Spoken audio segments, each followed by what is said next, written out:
class of 2020, parents, friends, family, and staff. I'd like to begin by congratulating my fellow classmates of 2020. Reaching the milestone of graduation is a remarkable achievement for all of us here today. I wanted to thank the outstanding teachers, staff members, supportive friends, my loving family, and the community around me that have taught all of us valuable lessons. They have made Potomac Senior High School feel like home and provided us with the wisdom and knowledge that we will carry on into our futures. I am truly honored to have the opportunity to speak to all of you during this unexpected challenging time. This pandemic will ensure that the class of 2020 is one for the history books, and I know we will muse about this time for years to come. I'll do my best not to give a cliche philosophical speech reminiscing about our middle school years, the somewhat tolerable school food, favorite staff members, or the next TikTok trend. I feel like there's something more important we all would like to vocalize, regardless of political stance, mentality, or beliefs. March 13 came unexpectedly. We did not know that would be our final day as Potomac Panthers. We would no longer try to beat that tardy bell, wait for our friends at their lockers, or scramble to turn in paperwork assignments. That was it. This pandemic swept us off our feet, and those of our nation from under us. And suddenly, we were navigating trails of uncertainty.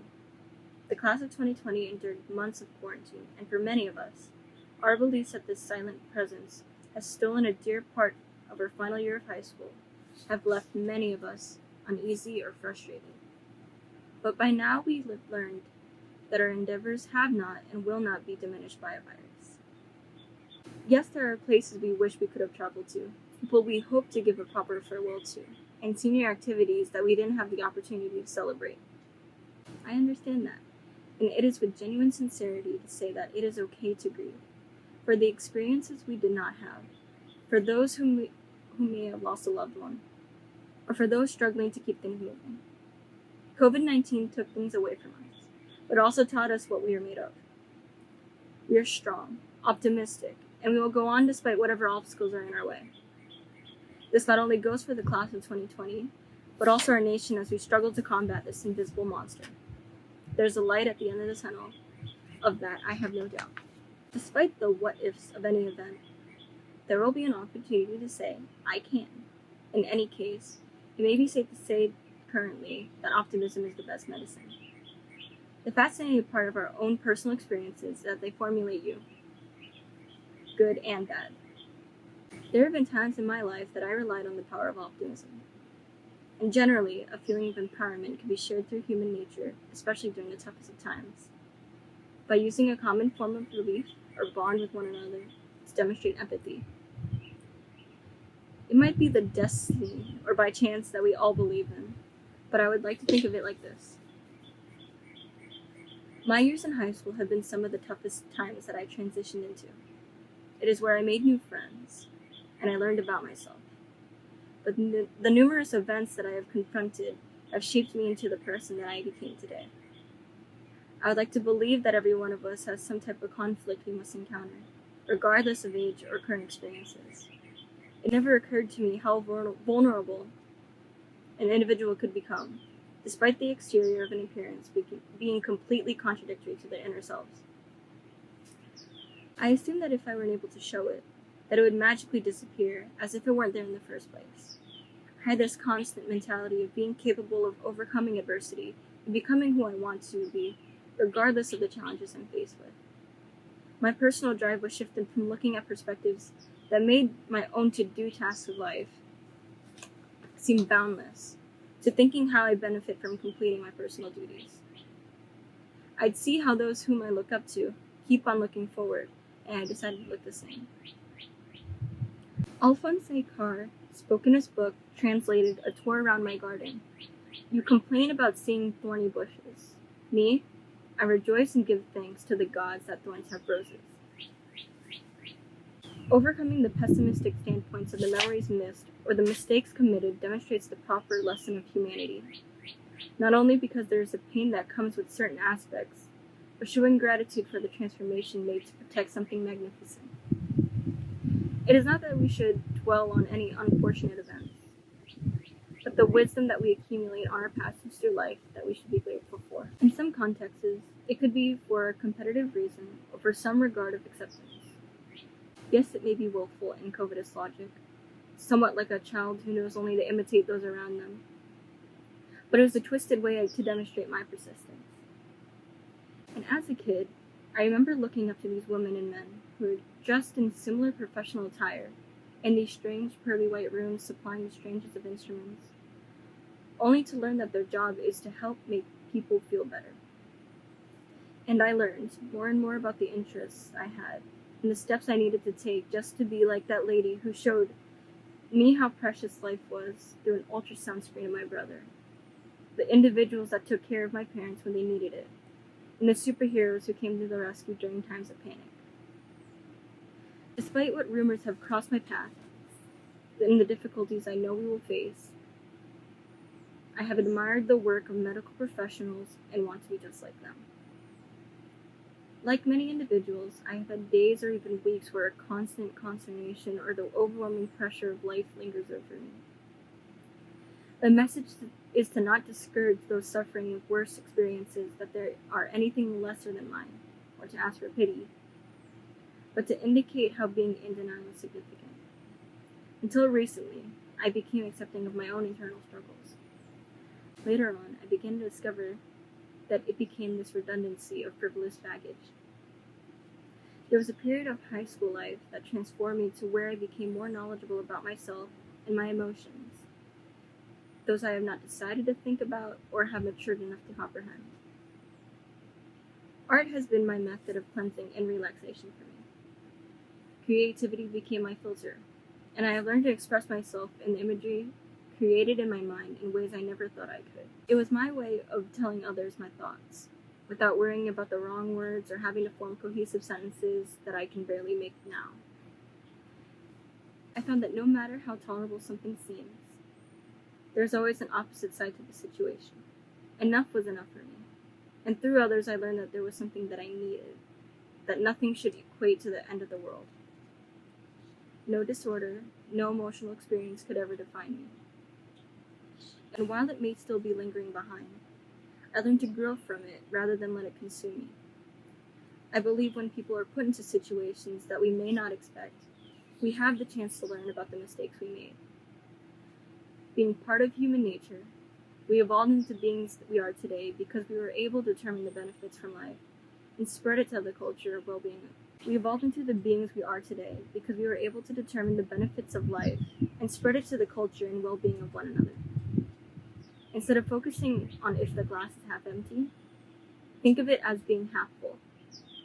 There will always be an opportunity to fill it, and that is through what you decide on putting into it. Throughout my whole life, I cannot thank my parents enough for what they have taught me. Not only has that made me stronger and given me the willpower to overcome the unthinkable, but that there is more to life that I can look forward to. Not only have my parents shown me that, but my closest friends whom I can rely on. I hope to encourage those who have heard my beliefs to keep their spirits high, and that society will rejuvenate from the pandemic. Just like before, the enjoyment of our future and the memories we will create is not far off. I would never think to have the opportunity now to speak upon only a small portion of what I wish to say. Thank you. The class of 2020, the visionary class, 2020 vision. Despite the names and mottos attached to our class, I doubt anyone could have seen this year's events coming. Our senior year was not traditional, to say the least, but here at Potomac, we've always been anything but traditional. And that's what gives our school its distinctive flair. These last 4 years have had some memorable moments. During the fall, we huddled under the lights on the bleachers to watch our Panthers tough it out on the gridiron. While we probably lost just a tad more than we won, the laughs made it all worth it.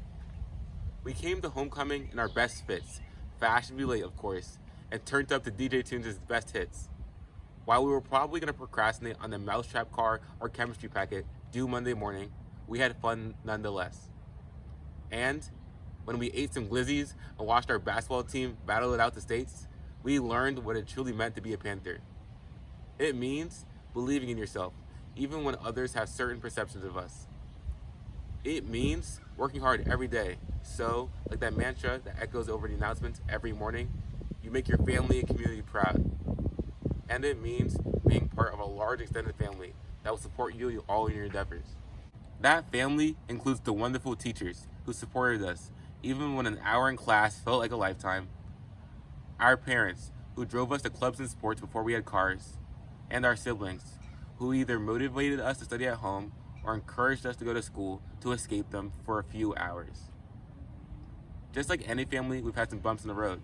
There's been changes with grading, new teachers, and new struggles. But despite it all, we remained Potomac strong. So to the Blue Blood Nation watching me from your phone or computer screen, remember the words of former security guard Mr. Abney. Go be a doctor, lawyer, engineer, artist, musician, or wherever your path takes you. While we may not be taking those yellow limousines home anymore, his words of motivation remain true. Let's defy what society has expected of us and pursue that vision we've always had. We'll find success because we're Panthers now and Panthers forever.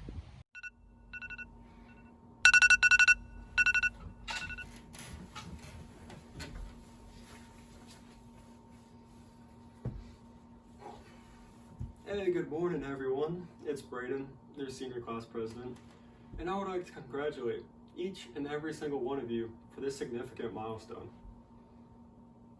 I'm not here to dwell on the circumstances, but I know for a fact that we, the class of 2020, we deserve more than getting our senior year robbed like this. So, I'm going to leave you all with a quick message. Don't think of it as a goodbye, but more so a farewell until we see each other again. Be proud of what we achieved here at Potomac. Everything we accomplished, we did it our way, and that's what we'll be remembered for. All of us will be written in Potomac's legacy as the class of 2020. It's been an honor serving you all as class president. Thank you again, and congratulations. They'll never forget us.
you.